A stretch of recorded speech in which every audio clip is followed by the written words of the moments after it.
আপনারা দেখছেন SR24x7 news. বদলে যুক্ত হবে, সেটাই হয়েছে। 26শে নির্বাচনের কথা আজ থেকে বলে যাচ্ছি, আমরা মিলিয়ে নেবেন। বীরভূম জেলায় যে 11টা বিধানসভা আছে, 11টা বিধানসভাতে তৃণমূলের জয় জোয়ার হবে।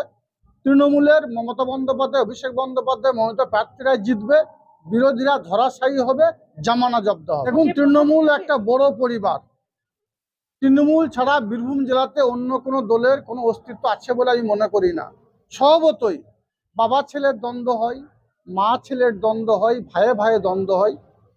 এত বড় পরিবার দ্বন্দ্ব হতেই পারে, কিন্তু দ্বন্দ্ব হলেও সে সমস্যার সমাধানের জন্য আমাদের দলনেত্রী, আমাদের বাংলার মা, মাননীয় মুখ্যমন্ত্রী মাননীয় মমতা বন্দ্যোপাধ্যায় সব সময়ের জন্য সজাগ আছেন। তাই তিনি যে বার্তা দিলেন, সেই বার্তা অনুযায়ী আগামী দিনে কাজ হবে। একত্রিত হয়ে কাজ করতে বলেছেন মাননীয় মুখ্যমন্ত্রী মাননীয় মমতা বন্দ্যোপাধ্যায়। তিনি আমাদের নেত্রী, তিনি আমাদের মা।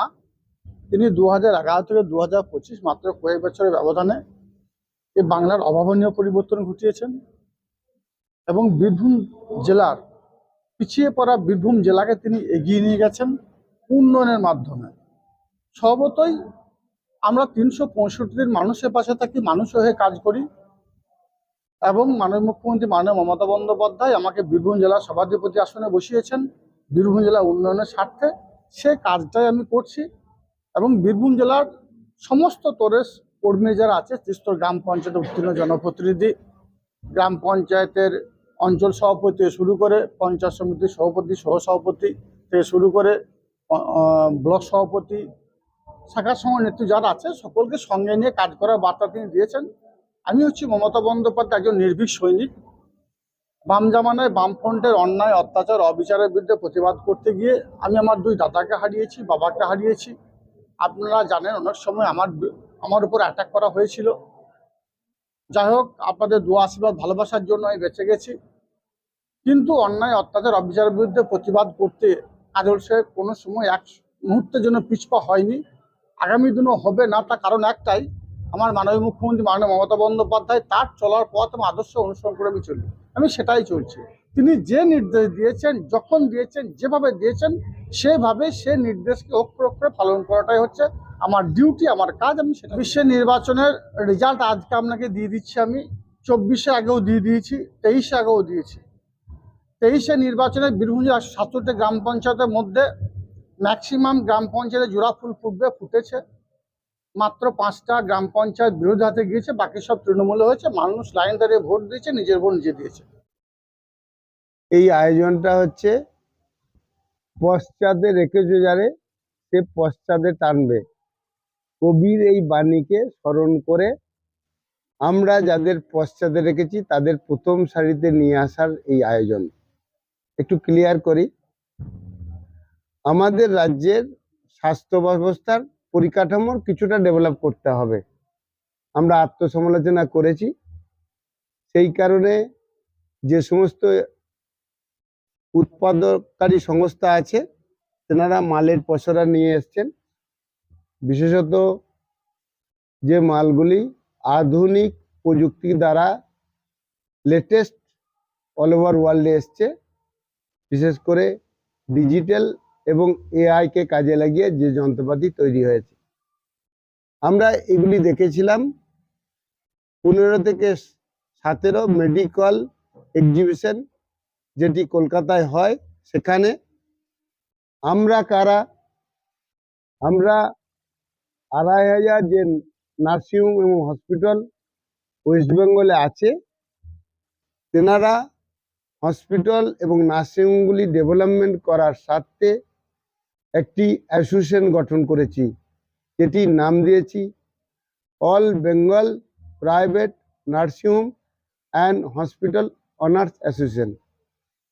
আমরা একটা বিশ্লেষণ করি যে কি কারণে আমরা পরিষেবার ক্ষেত্রে দিলেও এতটা ঘাটতি মার্কেটে, মানে একটা রটনা আসছে।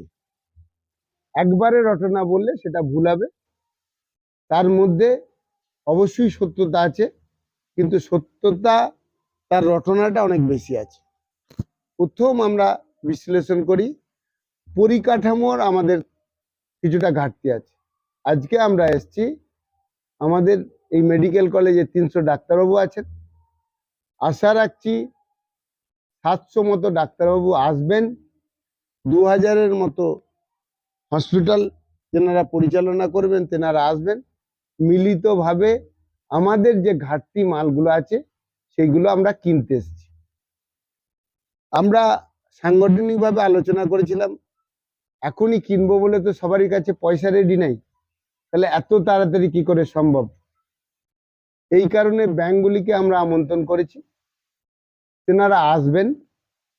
কর্পোরেট বিভিন্ন সংস্থাকে আমরা আমন্ত্রণ করেছি, যদি আপনারা পার্টনারশিপের ইন্টারেস্টেড হন আপনারা আসুন, এই ধরনের নার্সিংহোমের সঙ্গে পার্টনারশিপ করুন। যারা নতুন করে এন্টারপ্রেনার হতে চাইছেন আমরা তেনাদের উদ্বুদ্ধ করার জন্য আমরা আহ্বান জানিয়েছি, তেনারা আসবেন এবং সকলে মিলে আলাপ আলোচনা করে আমরা মালগুলি কিনব।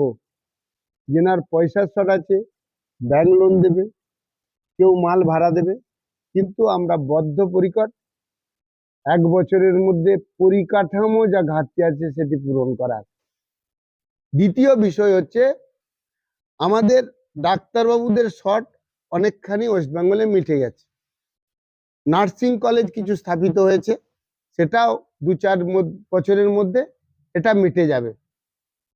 শর্ট আছে প্যারামেডিক্যাল স্টাফের, যেটা আধুনিক প্রযুক্তির মেশিনগুলো চালাতে পারবে।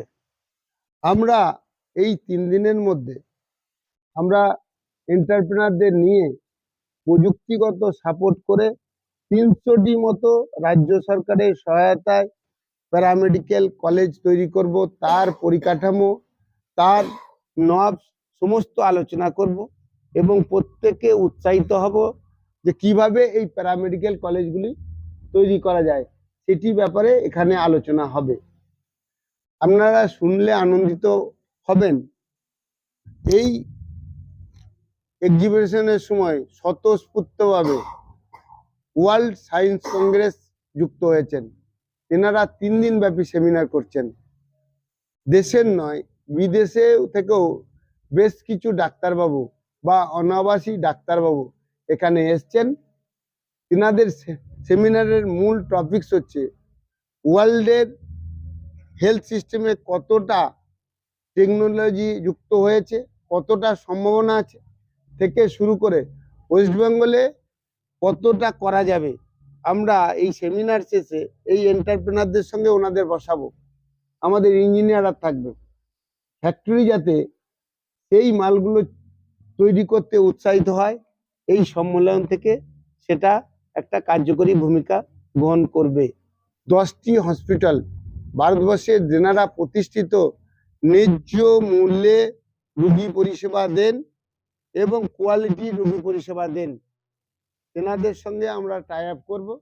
তেনাদের ডাক্তারবাবুরা বিভিন্ন ট্রেডের মাসে 1-2বার আসবেন, এখানে রুগী দেখবেন, আমার ডাক্তারবাবুদের সঙ্গে রুগী দেখবেন। যে পেশেন্টটিকে এখানে করা সম্ভব এখানে করবেন, যেটি সম্ভব নয় রিজনেবল রেটে এই নার্সিংহোমের সঙ্গে কথা বলে আমাদের অ্যাসোসিয়েশন থ্রু ওখানে যে কাজটি করবে দায়ভার আমরা নেব সেই রুগীর ক্ষেত্রে, যে রিজনেবল রেটে হয়েছে কিনা এই দায়ভার নেব। এই দায়ভার না নেওয়ার জন্য বিভিন্নভাবে বিভিন্ন জন প্রতারিত হচ্ছে, এইটা দায়বদ্ধতা মনে করে আমাদের অ্যাসোসিয়েশন চিন্তা ভাবনা করেছে এর জন্য সেমিনার। আরো যদি নামেন সকলের জন্য সেমিনার, কারণ স্বাস্থ্য সবারই, এইখানেই স্বাস্থ্যটা সারাতে হবে। সময় আছে, টাকা খরচ আছে, হয়রানি আছে। আমার বাংলায় কি নাই? ট্যালেন্ট আছে, ডাক্তার আছে, শিল্পোপযোগী পরিবেশ আছে, সমস্ত কিছু আছে। যেমন সিলেবাস তৈরি করার কথা ভাবছি, সিলেবাসটা কিসের উপর হবে? Telemedicine, telepathology, tele ICU, teleradiology, AI কি করে পিজিতে ইনক্লুড করা যায়, ওই জন্য সেমিনার হচ্ছে। এই যারা মালপত্র নিয়ে এসছে মিনিমাম 1000 ছেলে আসছে, যারা শিখতে যাব এই মানসিকতায়, অথচ কিছুটা রোজগার করব, অন জব ট্রেনিং হিসেবে যাবে। 200টি ছেলেকে এনারা পরীক্ষামূলকভাবে নিয়ে যাবেন। এরা পরবর্তীকালে এই মালগুলোকে মেরামতি করবে। এবং পরবর্তীকালে যারা ওখানে শিখবে আমাদের সঙ্গে যুক্ত হয়ে অথবা অন্য এন্টারপ্রেনারকে নিয়ে তারা এখানে ফ্যাক্টরি তৈরি করবে। এই ভাবনার উপর এই ইঞ্জিনিয়ারিং ছেলেদের আমরা পাঠাবো। এটা পর্যায়ক্রমে 1 বছরে 5000 লোককে পাঠাবো। এখানে সিটি গড়ে উঠবে, এখানে পিজি গড়ে উঠবে বা ইকুইভ্যালেন্ট টু পিজি গড়ে উঠবে। Telemedicine, telepathology, tele ICU, teleradiology, AI, এইগুলো পিজি গড়ে উঠবে। এই পিজির ছেলেরা অন জব ট্রেনিং এর মতো করে পৃথিবীর বিভিন্ন প্রান্তে নার্সিংহোমে বা হসপিটালে কাজ করবে। এআই এবং টেলি সিস্টেমে কাজে লাগিয়ে তারা প্রশিক্ষণ নেবেন। বলেনি এডুকেশন ফোরামের সঙ্গে যখন বসবো, এনাদের ছেলে মেয়েদের অন্তত খুব কম রেটে বা না পয়সা নিয়ে কি করে পড়ানো হয় তার জন্য বেসরকারি সংস্থাকে আমরা রিকোয়েস্ট করব। আমার সংস্থাগুলিকে এটার ক্ষেত্রে প্রযোজ্য করব। কত দূর পর্যন্ত? যে পর্যন্ত মেডিকেল পারবো না, করবো না। কারণ এইটা বড়লোক ছেলেদের পড়ায়, আমি রুগী পরিষেবায় ব্যয় করি। কারণ 10 টাকায় আমি ওপিডি চালাই, 62.5% আমি ছাড় দিই এবং অপারেশন বা ইয়ের ক্ষেত্রে স্বাস্থ্যসাথী কার্ডে হয়, কোনো পয়সা বাড়তি না হয় না। ওই জন্যই আমি জোর গলায় বললাম দেখবেন। এবং মিনিমাম হেলথ কার্ড দেওয়া আছে 10,000, কারণ আমরা এডুকেশন চালাই। অতএব আমার এটা মানে লাভ করার প্রয়োজন হবে না। কিন্তু আমি অ্যাসোসিয়েশন করতে গিয়ে আমি এই কথা বলতে পারবো না, কারণ ওনার প্রয়োজন আছে, ওনাকে করতে হবে। উনি ইনভেস্ট করেছেন, ইনভেস্টকারী আরো আনতে চাইছি, তাহলে মুনাফা না হলে তো ইনভেস্ট করবে না, তাহলে তো সব শেষ হয়ে যাবে। ইনভেস্টার লাগবে, তো মুনাফা লাগবে, অবশ্যই লাগবে। যে এটা তো আপনারা এতক্ষণ শুনলেন মলয়বাবুর কাছে, পুরো ব্যাপারটা ইন ডিটেল ইন ডেপথ উনি বলেছেন। ব্যাপারটা ব্যাকগ্রাউন্ডটা হচ্ছে যে বেসিক কনসেপ্টটা হচ্ছে যে ইমপ্রুভমেন্ট অফ হেলথ কেয়ার ব্যাপারটাকে ইমপ্রুভ করা। এবার হেলথ কেয়ার ব্যাপারটা এমনই একটা বস্তু, এমনই একটা জিনিস যেটার কোনো, আমি যেটা বুঝি বা বলি, এত বছর ধরে বলে আসছি, এর কোনো সিলিং নেই। হয় না যে আমরা একটা জিনিস করতে করতে একটা জায়গায় যাওয়ার পর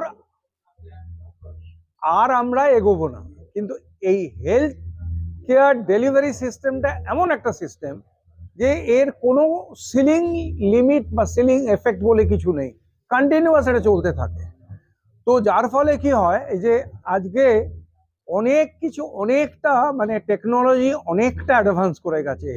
হেলথ সিস্টেমটাতে টেকনোলজিটা এতটা অ্যাডভান্স করে গেছে যে ধরুন এই nursing home and private hospital নার্সিংহোমের যে অ্যাসোসিয়েশন তৈরি হয়েছে, এরা প্রত্যেকেই চাইছেন যে ওরা যে হেলথ কেয়ার ডেলিভারিটা দেন ওটাকে আরো ইমপ্রুভ করতে গেলে মডার্ন টেকনোলজি লাগবে।